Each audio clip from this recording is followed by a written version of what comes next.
നടൻ നസ്ലിനെതിരെ കഴിഞ്ഞ കുറച്ച് നാളുകളായി സോഷ്യൽ മീഡിയയിൽ വ്യാപകമായ ക്യാമ്പയിൻ നടക്കുന്നുണ്ട്. നടൻ കൂടുതൽ പ്രതിഫലം ആവശ്യപ്പെടുന്നെന്നും ഇതുമൂലം പ്രഖ്യാപിച്ച പല സിനിമകളിൽ നിന്നും നസ്ലിനെ ഒഴിവാക്കിയെന്ന തരത്തിലുള്ള പ്രചാരണങ്ങൾ പലയിടത്തു നിന്നും ഉയർന്നിരുന്നു. എന്നാൽ ഇതിനു പിന്നാലെ ഇനി വരാനിരിക്കുന്ന നസ്ലിൻ സിനിമകളുടെ അണിയറ പ്രവർത്തകർ നടനെ പിന്തുണച്ചെത്തിയതോടെ വിമർശകരുടെ വാ അടഞ്ഞിരിക്കുകയാണ്. എവിടെ നിന്നായിരുന്നു ഈ ക്യാമ്പയിനുകളുടെ തുടക്കം? നസ്ലിനെ നായകനാക്കി ഗിരീഷ് ഷെഡി സംവിധാനം ചെയ്ത ചിത്രമായിരുന്നു പ്രേമലു. ചിത്രം വൻ വിജയമായതിനെ തുടർന്ന് അണിയറ പ്രവർത്തകർ സിനിമയ്ക്കൊരു രണ്ടാം ഭാഗവും പ്രഖ്യാപിച്ചിരുന്നു. ജൂണിൽ പ്രേമലു 2 ചിത്രീകരണം ആരംഭിക്കുമെന്നായിരുന്നു അപ്ഡേറ്റ്. എന്നാൽ കഴിഞ്ഞ ദിവസങ്ങളിൽ നടന്ന അഭിമുഖങ്ങളിൽ ചിത്രം വൈകുമെന്ന് സിനിമയുടെ നിർമ്മാതാവായ ദിലീഷ് പോത്തൻ വ്യക്തമാക്കിയിരുന്നു. പ്രേമലു 2 എന്തായാലും വൈകും. അതാണ് സിനിമയെക്കുറിച്ചുള്ള പുതിയ അപ്ഡേറ്റ്. ചിത്രം ഉറപ്പിക്കാറായിട്ടില്ല, ചില സാങ്കേതിക തടസ്സങ്ങൾ അതിലുണ്ട് എന്നായിരുന്നു ദിലീഷ് പോത്തന്റെ വാക്കുകൾ.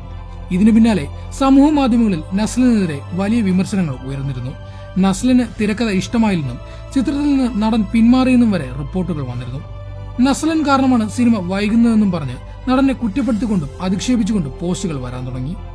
അതോടൊപ്പം ടിക്കി ടാക്കയിൽ നസ്ലൻ ആസിഫ് അലിയേക്കാൾ പ്രതിഫലം ആവശ്യപ്പെട്ടെന്നും ഇതുമൂലം നടനെ സിനിമയിൽ നിന്ന് പുറത്താക്കിയെന്നും പലരും എഴുതിവിട്ടു. ഇത് നസ്ലിനെതിരെയുള്ള ക്യാമ്പയിൻ സ്വഭാവത്തിലേക്കും നീങ്ങിയിരുന്നു.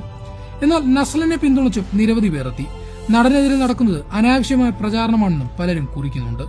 നടനെതിരെ നടക്കുന്ന ക്യാമ്പയിന് മറുപടി എന്നോണം ടിക്കി ടാക്കയുടെ എഴുത്തുകാരിൽ ഒരാളായ നിയോഗ കൃഷ്ണ പോസ്റ്റുമായി എത്തിയത് ഇപ്പോൾ ചർച്ചയാകുന്നുണ്ട്. ഗാറ്റ്സ്ബി മീറ്റ്സ് ഡെൻവർ എന്ന ക്യാപ്ഷനൊപ്പം നസ്ലിന്റെ ചിത്രവും പങ്കുവച്ചുകൊണ്ടാണ് നിയോഗ് നടനെക്കുറിച്ചുള്ള പോസ്റ്റ് പങ്കുവച്ചത്. ഹേറ്റേഴ്സ് ഗോണ ഹേറ്റ് എന്ന ഹാഷ്ടാഗും നിയോഗ് പോസ്റ്റ് ഉൾപ്പെടുത്തിയിട്ടുണ്ട്. ചിത്രത്തിൽ നസ്ലിന്റെ കഥാപാത്രത്തിന്റെ പേര് ഗാറ്റ്സ്ബി എന്നാണെന്നാണ് സൂചന. ജോൺ ഡെൻവർ എന്നാണ് ആസിഫ് അലിയുടെ കഥാപാത്രത്തിന്റെ പേര്. ഇതിനു പിന്നാലെ നസ്ലിന്റെ അണിയറയിൽ ഒരുങ്ങുന്ന മോളിവുഡ് ടൈംസ് എന്ന സിനിമയുടെ സംവിധായകനായ അഭിനവ് സുന്ദർ നായക്കും നസ്ലിനൊപ്പമുള്ള ചിത്രം പങ്കുവച്ചെത്തി. ഒപ്പം മോളിവുഡ് ടൈംസിന്റെ അപ്ഡേറ്റും അഭിനവ് പങ്കുവച്ചു. ചിത്രത്തിന്റെ ഷൂട്ടിംഗ് ഉടൻ ആരംഭിക്കുമെന്നാണ് അഭിനവ് പോസ്റ്റിലൂടെ പങ്കുവച്ചത്. നസ്ലിന്റേതായി ഇനി വരാനിരിക്കുന്ന ലോക എന്ന സിനിമയുടെ ഫസ്റ്റ് ലുക്ക് കഴിഞ്ഞ ദിവസം പുറത്തു വന്നിരുന്നു. ദുൽഖർ സൽമാന്റെ വേഫർ ഫിലിംസ് നിർമ്മിക്കുന്ന ചിത്രം സംവിധാനം ചെയ്യുന്നത് ഡൊമിനിക് അരുണാണ്. കല്യാണി പ്രിയദർശനും സിനിമയിൽ പ്രധാന വേഷത്തിലെത്തുന്നുണ്ട്. ലോക എന്നു പേരുള്ള ഒരു സൂപ്പർ ഹീറോ സിനിമാറ്റിക് യൂണിവേഴ്സിലെ ആദ്യ സിനിമയാണ് ഇത്. ഞണ്ടുകളുടെ നാട്ടിൽ ഒരു ഇടവേള ഒരുക്കിയ അൽതാഫ് സലീം ഒരുക്കുന്ന അടുത്ത സിനിമയിലും നസ്ലിനാണ് നായകൻ. ഫാത് ഫാസിലിനെ നായകനാക്കി ഓടും കുതിര ചാടും കുതിര എന്ന സിനിമയാണ് അൽതാഫിന്റേതായി ഇപ്പോൾ അണിയറയിൽ ഒരുങ്ങുന്നത്. ഈ സിനിമയ്ക്ക് ശേഷം നസ്ലിനൊപ്പം ഒരു ചിത്രം ചെയ്യാൻ ഒരുങ്ങുന്നതായി അൽതാഫ് പറഞ്ഞു.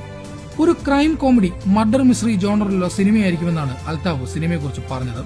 കുമ്പളങ്ങി നൈറ്റ്സ് എന്ന സിനിമയ്ക്ക് ശേഷം മധു സി നാരായണൻ ഒരുക്കുന്ന സിനിമയിലും നസ്ലിനാണ് നായകനെന്ന് റിപ്പോർട്ടുകൾ വന്നിരുന്നു. നസ്ലിന്റെ പുതിയ സിനിമകളെ കുറിച്ചുള്ള അപ്ഡേറ്റുകൾ അണിയറ പ്രവർത്തകർ പങ്കുവച്ചതോടെ നസ്ലൻ ഫാൻസ് ഹാപ്പിയാണ്. മലയാള സിനിമയിലെ പുതുതലമുറയുടെ മുൻനിരയിലുള്ള നസ്ലിനെ ചില ഊഹാപോഹ കഥകളും ഹേറ്റ് ക്യാമ്പയിനും കൊണ്ട് തകർക്കാനാവില്ലെന്ന് ഇവർ ഉറപ്പിച്ചു പറയുകയാണ്.